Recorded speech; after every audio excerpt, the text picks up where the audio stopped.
Sir यहाँ पे हल्के में देखने में यह है कि आपकी जो मूवमेंट है वो इतनी ज़्यादा स्ट्रॉन्ग नज़र नहीं आ रही। आप और मरकज़ी मुस्लिम लीग के जो डोगर साहब थे उन्होंने उनके हक में बैठ गए हैं। सर ये क्या नाम है, आपकी सीट एडजस्टमेंट नहीं हुई या आपने किसी के साथ इल्हाक नहीं किया?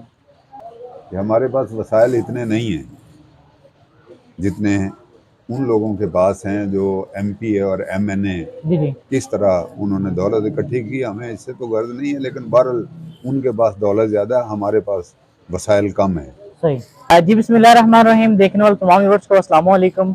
और इस टाइम मैं मौजूद हूँ पीपी 175। हमारे भाई हैं, लेकिन उन्होंने मरकज़ी मुस्लिम लीग वाले चंद साल पहले जी तक जी। इलेक्शन हराम था, अब हलाल हो गया है।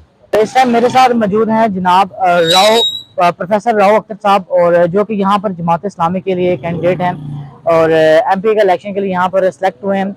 और हम इनसे पूछेंगे कि इनकी जमात का यहाँ पर क्या नाम है, क्या रोल अभी तक, और इनका मंशूर के इनकी जमात का। सर अस्सलाम वालेकुम। वालेकुम अस्सलाम रहमतुल्लाह। Thank you sir. सर मुझे ये बताएं पहले, आप क्या नाम, माशाल्लाह प्रोफेसर भी हैं, आपने सियासत में आने का फैसला क्यों किया? ये आप इसको सियासत कहते हैं, हम तो इसको दीन कहते हैं। ये दीन का तकाजा है। दीन ये चाहता है कि मुल्क के अंदर जो सियासी कुव्वत है वो उन लोगों के पास होनी चाहिए जो अल्लाह और रसूल से प्यार करते हैं और सही। कुरान और सुन्नत का निज़ाम नाफज करना चाहते हैं। इस दीनी तकाजे को पूरा करने के लिए मेरे हिसाब से जमात इस्लामी इस मुल्क की बेहतरीन जमात है, जिसके अंदर बहुत अच्छे लोग हैं किरदार के हवाले से भी, और वो किसी फ़िरका परस्ती पे यकीन नहीं रखती। सही। सर जिस तरह मरकज़ी मुस्लिम लीग और कुरान और सुन्नत मूवमेंट और बाकी जो हमारे इस्लामी जमातें हैं, सर आपने इसी वजह कि क्यों नहीं आप उन जमातों में गए, आपने वो जमातें क्यों नहीं सेलेक्ट की? आपने कुछ नाम लिए, मैं नाम तो नहीं लेना चाहता, लेकिन मैं बताना चाहता हूँ कि हलाल व हराम का इख्तियार अल्लाह के पास है, उसके रसूल के पास है। लेकिन हमारे भाई हैं, लेकिन उन्होंने मरकज़ी मुस्लिम लीग वाले चंद साल पहले जी तक जी। इलेक्शन हराम था, अब हलाल हो गया है। सही। तो इस बुनियाद पे ज़ाहिर जबरदस्त। उनके साथ हम किस तरह, ये हलाल और हराम का अख्तियार तो अल्लाह को है, ये इनके पास कैसे आ गया। अब इसी तरह मौलाना साहब हैं, तो ये सब मुख्तलिफ मसालिक और फ़िरक़ों की जमातें हैं। सही। जमात इस्लामी वाहिद एक इस्लामी जमात है, दीनी जमात है, जो किसी मसलक के ऊपर अपील नहीं करती लोगों से, बल्कि वो उसकी आलमगीर अपील है। सही। जो अल्लाह और रसूल को मानता है वो इसका हिस्सा होगा। नबी आखिर ज़मान सल्लल्लाहु अलैहि वसल्लम की ख़त्म नबुव्वत पे जी यकीन जी। रखता है, तो वो हिस्सा होना चाहिए जी। दीन इस्लाम की तहरीक का। सही। सर जैसे कि एमएनए की सीट के लिए यहाँ पर इलामा साहब ने सीट एडजस्टमेंट की, और आपके इल्म में भी है कि आपकी जो सीट के लिए कैंडिडेट थे वो उनको मुंतखब कर दिया गया, और मरकज़ी मुस्लिम लीग के जो डोगर साहब थे उन्होंने उनके हक में बैठ गए हैं। सर ये क्या नाम है, आपकी सीट एडजस्टमेंट नहीं हुई या आपने किसी के साथ इल्हाक नहीं किया? नहीं, अल्लामा साहब के मुकाबले में, यानी कौमी असम्बली पे हमारा कैंडिडेट मौजूद था, नासिर अली, सही। उसने कागजात जमा करवाए थे। तो अल्लामा साहब हमारे ख्याल में बहुत अच्छे आदमी हैं, हक बात का आवाज़ा बुलंद करते हैं, सही। इसलिए हमने उनके साथ इत्तेहाद किया है। सही। सही। अलबत्ता जी उन्होंने जी। मज़ीद मरकज़ी मुस्लिम लीग के साथ 180 में इत्तेहाद किया है। सही। 3 हलके हैं जी जी। 132 में सूबाई, उनमें जमात इस्लामी का कैंडिडेट जी है, जी। और एक हलका जो है उसमें मरकज़ी मुस्लिम लीग के साथ उन्होंने इत्तेहाद किया। ये उनका फ़ैसला है। सही। तो हम अल्हम्दुलिल्लाह दिल जान के साथ अल्लामा साहब के साथ हैं, उनके लिए वोट भी मांगते हैं, सही। और हम ये चाहते हैं कि वो जीतें, सही। ताकि असम्बली के अंदर जी जी। दीनी कुव्वतों की आवाज़ जो है ताकतवर हो। जबरदस्त। सर यहाँ पे हल्के में देखने में यह है कि आपकी जो मूवमेंट है वो इतनी ज़्यादा स्ट्रॉन्ग नज़र नहीं आ रही। आपके दड़े मजबूत हैं, शहर के अंदर आपकी क्या सुरताल है? अल्हम्दुलिल्लाह अच्छी सूरत हाल है। ये ठीक है कि हमारे पास वसाइल इतने नहीं हैं जितने उन लोगों के पास हैं जो एमपी और एमएनए। जी जी। किस तरह उन्होंने दौलत इकट्ठी की, हमें इससे तो गर्ज नहीं है, लेकिन बहरहाल उनके पास दौलत ज़्यादा, हमारे पास वसाइल कम है। सही। लेकिन हमारा काम कम नहीं है। अल्हम्दुलिल्लाह हम डोर टू डोर गए हैं शहर में, एक एक बंदे के पास गए हैं, उनसे दरख्वास्त की है, वोट की, अपना मंशूर बताया है जी उनको जी। और उन्हें कायल करने की कोशिश की है। तो इंशाअल्लाह 8 तारीख को हमारे बहुत वोट निकलेंगे, थोड़े नहीं निकलेंगे। का दस्तूर और मंशूर क्या है? हमारा मंशूर और दस्तूर ये है कि अल्लाह की ज़मीन के ऊपर अल्लाह का निज़ाम कायम हो और इंसानों को इंसानों की ग़ुलामी से निकाल के अल्लाह की ग़ुलामी में देना, ये हमारा मंशूर है। सही। और अल्हम्दुलिल्लाह हम खिदमत पे यकीन रखते हैं, तो अल खिदमत फाउंडेशन के तहत हम अपनी कौम की जी जी। खिदमत कर रहे हैं जी और बिल्कुल। बड़े पैमाने पे करते हैं। सही। इस मामले में कोई सियासी जमात हमारे मुकाबले पे नहीं आती। कोरोना हो, ज़ल्ज़ला हो, सैलाब हो, जंग हो, जी जी। जंग से मुतासरा लोग हों, हमने हमेशा लोगों का साथ दिया है। मिज़री के अंदर, दुख और तकलीफ़ में लोगों का साथ दिया है और उनके दुख को कम करने की कोशिश की है। तो हमारा जो मंशूर है, लोगों को अच्छी ज़िंदगी देना है, साफ़ सुथरी ज़िंदगी देना है। हमारा मंशूर ये है कि ये मुल्क जिसको लूट के बर्बाद कर दिया अब तक के हुक्मरानों ने, जी जी।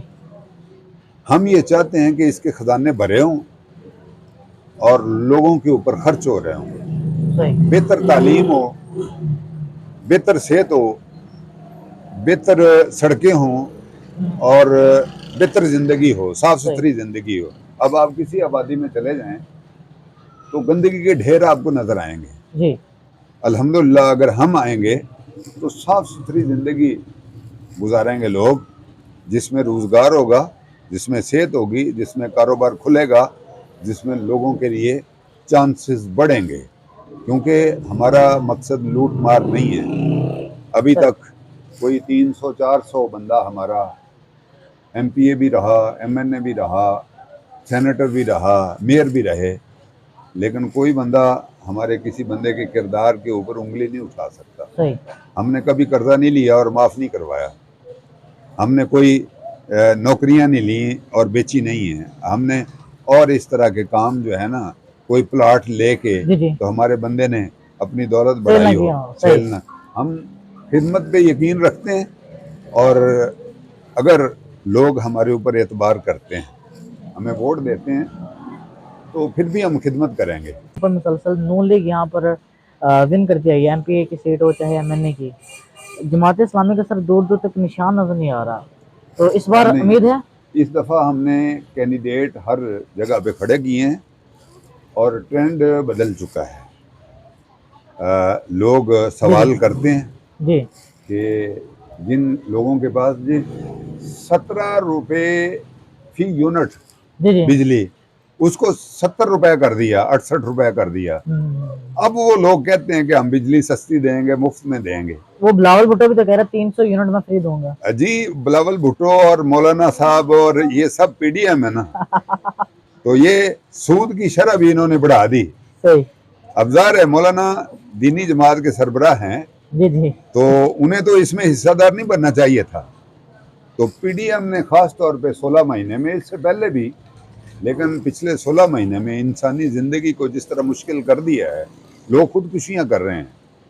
हमारे यहाँ 300-250 रुपये प्याज बिक रहा है जी जी। और हमारे पास साथ ही इंडिया में 15 रुपये बिक रहा है।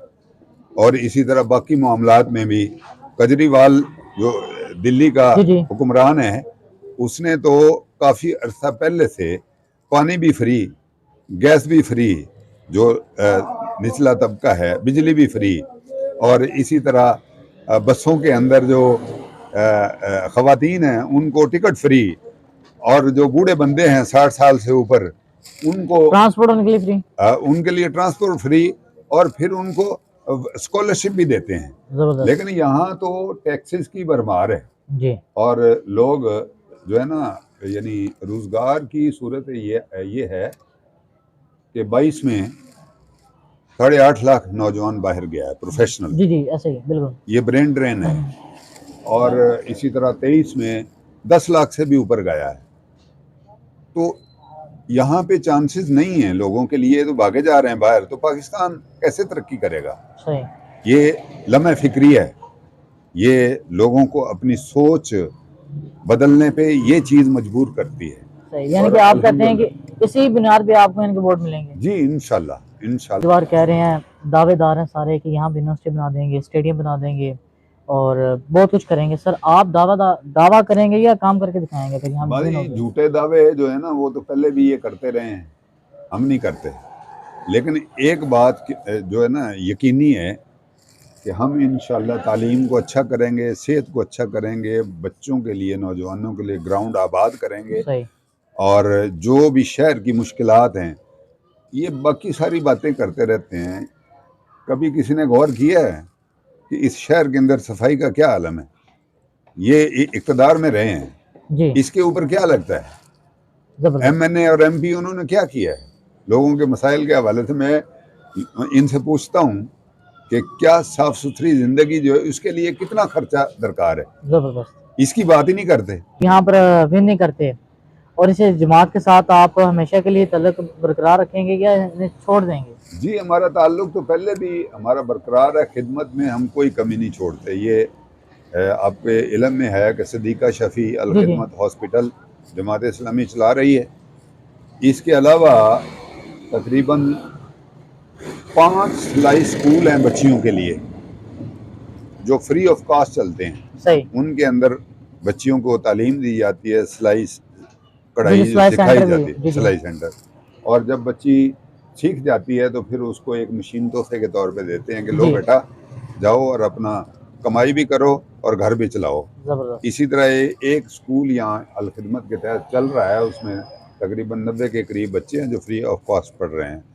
इसी तरह बेवा और यतीम और मिस्कीन उनके घरों में, जिन घरों में कमाने वाला नहीं है, तो सैकड़ों ऐसे घर हैं जहाँ पे बाकायदा मंथली राशन जमात इस्लामी पहुँचा रही है और उनके दुखों और तकलीफ़ों में कमी करने का सबब बन रही सही। है। मैं आपको बताना जी जी चाहता हूँ सर। कि पिछले 6 माह में हमने 265 कुर्सियाँ माजूरों जी के लिए यहाँ तकसीम की हैं। मैं खुद उनके, वहीं पे मौजूद था। जी बिल्कुल, आपने देखा होगा। तो हमारा प्लान ये है कि हम तहसील कोटला किशन को, यानी कोई ऐसा माजूर बच्चा ना बचे जिसके पास व्हील चेयर ना हो। बात करूं तो आपके स्टडी और प्रोफेसर आपके नाम क्या लगा हुआ है, इसकी सर ब्रीफ में बताएं। मैं गवर्नमेंट इस्लामिया कॉलेज कसूर में अंग्रेज़ी पढ़ाता रहा हूँ और वहाँ पे एसोसिएट प्रोफेसर रहा हूँ जबरदस्त। तकरीबन 22-23 साल। फिर जो आखिरी 8 साल हैं, 7-8 साल, वो मैं वहाँ पे प्रिंसिपल रहा हूँ। जबरदस्त। और मैंने एमए इस्लामिक स्टडीज़ भी किया है, लॉ भी किया है, 3 माशाल्लाह डिग्रियाँ हैं मेरे माशाल्लाह पास। माशाल्लाह। तो ज़ाहिर है जो बंदा सर्विस करके रिटायर हुआ है सरकारी, तो उसको ये राइट तो है कि वो अपने साथ नाम के साथ ये लिखे। जबरदस्त तो जबरदस्त। वकील भी आपने जी एडवोकेट भी जी, लिखे। मैं आपको बताना चाहता हूँ कि गवर्नमेंट इस्लामिया कॉलेज कसूर जी जी। कोई अच्छी शोहरत इंजॉय नहीं करता था। हम्म।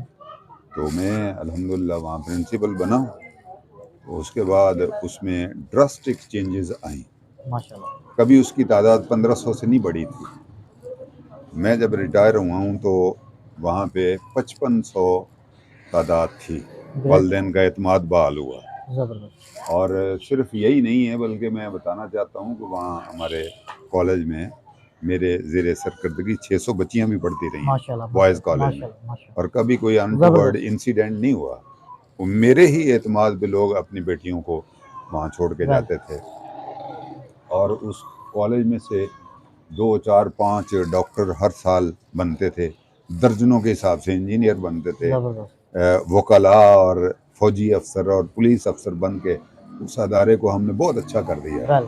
वो उस दौर में आप बिला मुबालगा कह सकते हैं कि वो पंजाब के बेहतरीन अदारों में से था।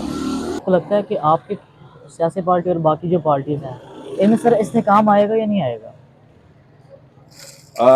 अगर तो इलेक्शन होता है फ्री और उसमें कोई यानी वो जो कह लें कि झरलू की सूरत नहीं जी जी। चलती, तो फिर इस्तेकाम आएगा। अगर लोगों को ये एतमाद नहीं होगा कि हमारे वोटों से लोग जीते हैं तो इस तरह बढ़ेगा। अगर इलेक्शन कमीशन फ्री और फेयर इलेक्शन जी करवाने जी में कामयाब हो जाता है, ये मुल्क के अंदर इस्तेकाम लेके आया है। जबरदस्त। तो यहाँ पे वोट अगर कम मिलते हैं तो कमीशन के पास जाएंगे कि इस हवाले से कि हमारे साथ ज्यादती हुई है या नहीं, नहीं? ज्यादती अगर होगी तो बताएंगे। अगर फिर ये वोट मांगना हमारा हक है, मांग रहे हैं। वोट देना लोगों का राइट है। जी, हम जबर के खिलाफ हैं। ये जबर के जबर और हथकंडे जुल्म के इस्तेमाल, खिलाफ। जुल्म जी के हथकंडे इस्तेमाल किए जाते हैं। अगर कोई बंदा वोट ना दे तो देहातों में और शहरों में भी उसके साथ बड़ा जुल्म का रवैया अख्तियार किया जाता है। हम इसके खिलाफ हैं। ये लोगों का राइट है, लोग जिसको चाहें वोट दें, लेकिन जो फेयर एंड जी सर। यानी इलेक्शन होना चाहिए, बिल्कुल साफ सुथरा होना जी चाहिए जी कि लोगों का एतबार बहाल हो। जबरदस्त। अभी असल में लोगों का एतबार बहाल नहीं है। पहले भी ये रस्म चलती रही है कि हम इस तरह के नहीं हैं खामखा जी झगड़ा जी पैदा जी करें। जी अगर लोग हमें वोट नहीं देते तो हम और जद्दोजहद करेंगे, फिर उनको अप्रोच करेंगे, फिर उनको कायल सब करेंगे, और उसके नतीजे में इंशाल्लाह वो कायल होंगे और हमें वो मुंतखब करेंगे। जबरदस्त। अगर करेंगे तो हम उनकी खिदमत करेंगे, अगर नहीं करेंगे तो ज़ाहिर है कोई और, उनको पता चलेगा कि और कौन है खिदमत करने वाला, वेल और फिर ज़ाहिर है वो पलट के हमारी तरफ ही आएंगे। जबरदस्त। क्योंकि खिदमत करने वाले लोग जो हैं बगैर किसी गर्ज के, ये जमात इस्लामी पाकिस्तान के लोग हैं। जबरदस्त। Thank you sir. Thank you. अस्सलाम वालेकुम। अस्सलाम। जी, हमारे साथ मौजूद थे जनाब राव अख्तर साहब, और होप सो कि आपने इनकी बातें सुनी होंगी और समझी होंगी। और लास्ट में मेरा आप सबसे यही मैसेज है, पैगाम है कि आप वोट देने के लिए घरों से बाहर ज़रूर निकलें, और सिलेक्शन ऑफ द पार्टी आप अपने माइंड और अपने शऊर और अपने इंटेलिजेंस के बुनियाद पे लाजमी करें, और वोट देना आपका हक है। और पाकिस्तान जिंदाबाद। पाकिस्तान जिंदाबाद, पाइंदा। Again sir.